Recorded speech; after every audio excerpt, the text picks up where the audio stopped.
We are following up with sugars by going over concepts related to their close relatives, the starches. When you think of starches, what comes to mind? Probably breads, potatoes, pastas, and cereals, things of that nature. And of course, all of these are starches, which we will be discussing at the start of this chapter. We will also go over the health considerations for starch, talk a little bit more about its structure, and briefly highlight the complex concept of gluten. Again, this is a nutrition class. What fun would it be without talking about this? However, this will not be the main focus of this chapter. After going over these concepts, we will turn towards and hone in on the thickening role of starches, which will be soups and sauces. Soups and sauces? You may be scratching your head hearing soups and sauces, but bear with me, I will explain. Soups and sauces by themselves are not starchy foods, but soups and starches almost always need to be thickened. If you eat soups and sauces without a thickener, they're going to be overly runny, and let's be honest, if you are eating a soup, you're going to want some thickness in it. If you have a watery soup, it may taste okay, but it won't taste the way you want it to. You want to have that soft texture that slides down your throat instead of running down it. And you can usually only get this by adding a starch to act as a thickener. So we will spend a good amount of this chapter talking about how that works and look at ways that we can thicken with starches. For this chapter, you will need to know the effects that starch have on our overall health and bodily functions, and these are going to be very similar. We have talked about what a starch is in the previous chapter, and we'll highlight that again here. Know the chemical structure of a starch in the simplest of terms. You do not have to know what a specific gluten-free foods and thickeners are, but know the potential health risk posed by foods that contain gluten in them. And finally, the most important takeaway points from this chapter are the roles of starches as thickening agents. Know how they act as thickening agents and be able to explain a few different methods of effectively including a starch as a thickening agent. And we will discuss how to make thickening easier when we talk about roux and slurries. Carbohydrates, regardless of their final structure, are all comprised of the same basic unit. This slide shows the same picture that was on a slide from chapter 11. There are multiple types of simple sugars, a slightly larger carbohydrate molecule called an oligosaccharide, and then starch and fiber, which are both very long carbohydrate molecules, but regardless of how long they will always be broken down into simple sugars. So a starch is simply a very long link of sugars. Starch provides us with energy just like sugar does, and largely this is because that when the starch is broken down, it's broken down into individual sugar units. Nutrient-dense, unprocessed sources of starch have more fiber and protein in them, and fiber and protein help to release energy at a more constant rate. Unprocessed starches also contain many other beneficial nutrients that are not found in their processed versions. Some nutrient-rich examples of starch include quinoa, sweet potatoes, beans, and a variety of other foods.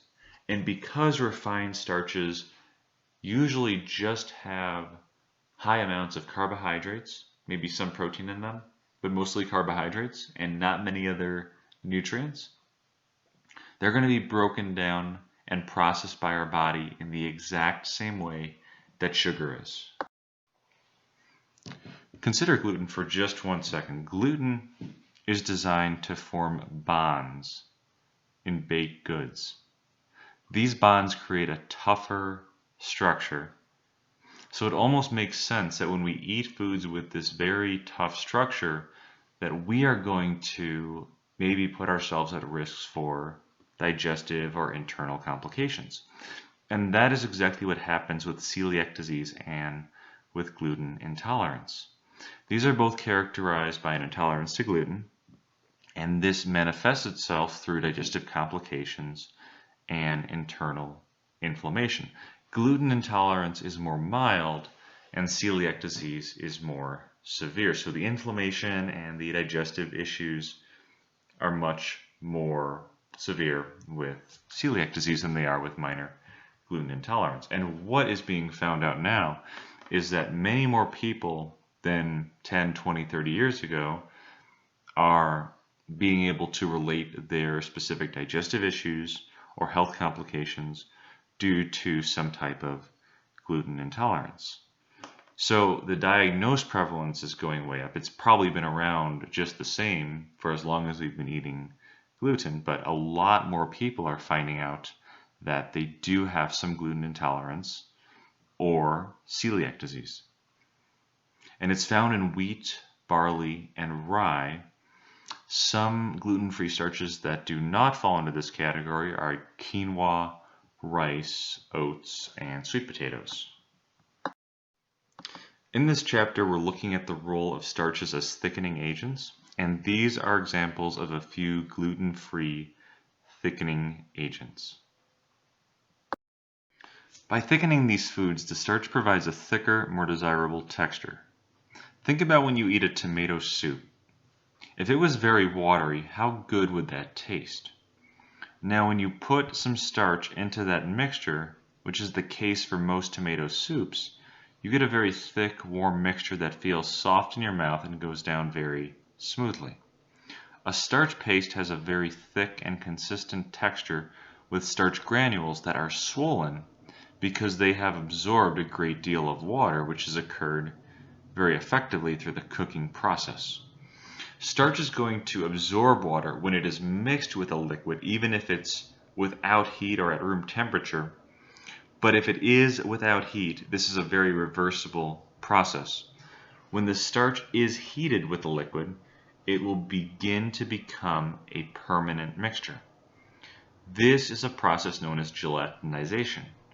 Gelatinization is the irreversible thickening of a liquid with a starch. When we eat a soup, there is no separation of the water and the starch. It is just one consistent mixture.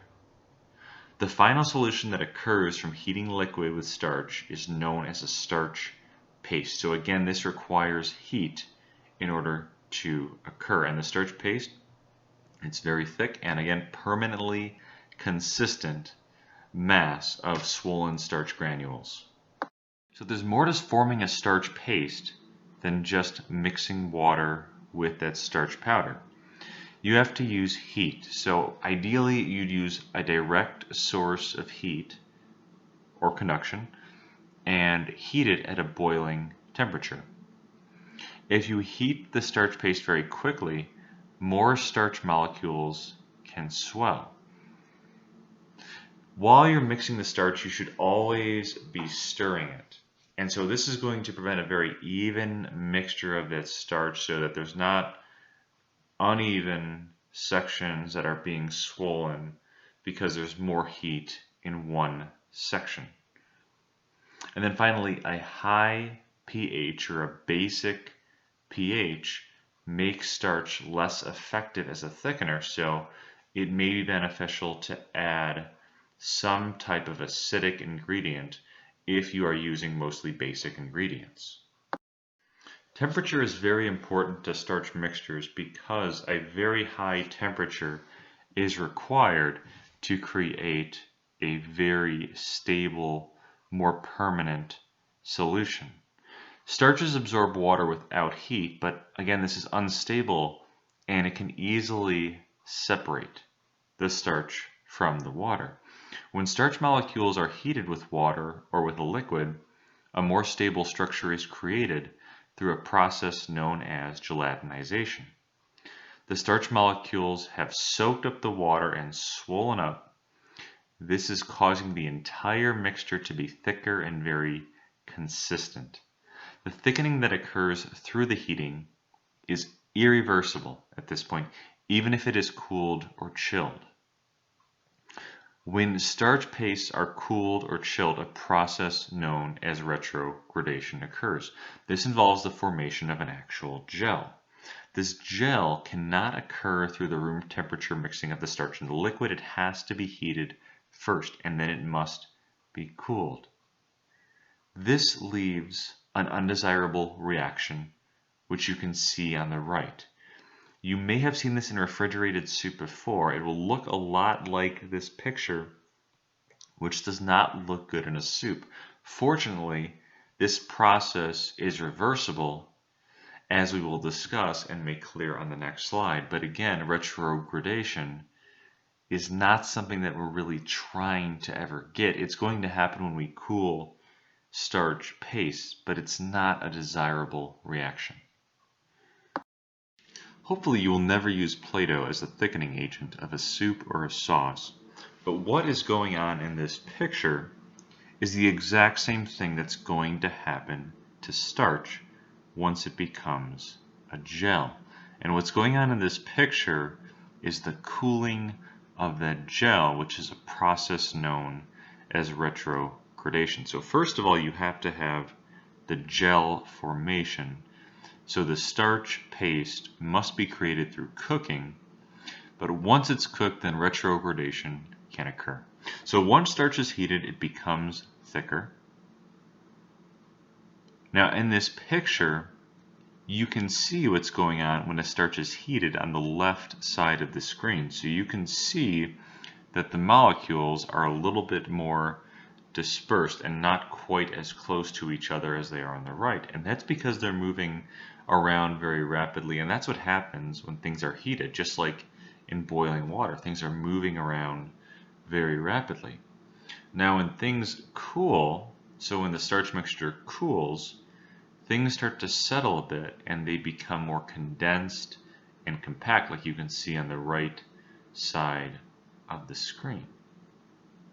So this is just settling, and this settling is known as retrogradation. If you go back one slide and look at the picture on the bottom right of the screen, you can see a very thick gel that does not really move a whole lot. It's very, you can actually dig a little hole into the side of it, and it's not going to fill in like you would if that starch mixture had been recently cooked. Fortunately, this is a reversible process. If we heat cooled starches, we can cause this liquid to become more viscous, which means that it is runnier. So if you make a tomato soup with some corn flour thickener and it tastes incredible, then you throw it in the fridge overnight, and the next morning when you open the refrigerator, you see that there are all these very thick chunks. You don't have to throw it out.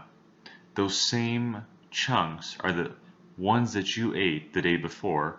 They were just in liquid form. Regardless of whatever method you decide to use to thicken a soup or a sauce, you should always add the starch to the liquid in small amounts. This is going to make the mixing process much easier. If you pour all of the water on all of the starch at once, the mixture will be more likely to separate. For a roux, you will disperse the dry starch, which is usually flour, throughout a melted fat. Now this is going to separate the starch in the fat so that it is less likely to bond with other starch particles when you mix it with water. By mixing cold water with the starch and then adding this to a boiling liquid, this helps to separate the starch particles as well, and this is called a slurry. So a slurry is related to the mixture of cold water and boiling water. And then by attracting water and also by separating the starch molecules, mixing sugar with the starch will also help to prevent the starch granules from swelling up. A common problem that occurs when we're mixing water with flour is lumping of that flour. So the two best ways that we can prevent this are by forming slurries and roux, and they're both very simple. For a slurry, we simply mix the starch with cold water and then add this cold water starch mixture to boiling water. And then for a roux, we take starch or flour, put it in melted fat, which helps to really separate it, and then we add this mixture to the liquid.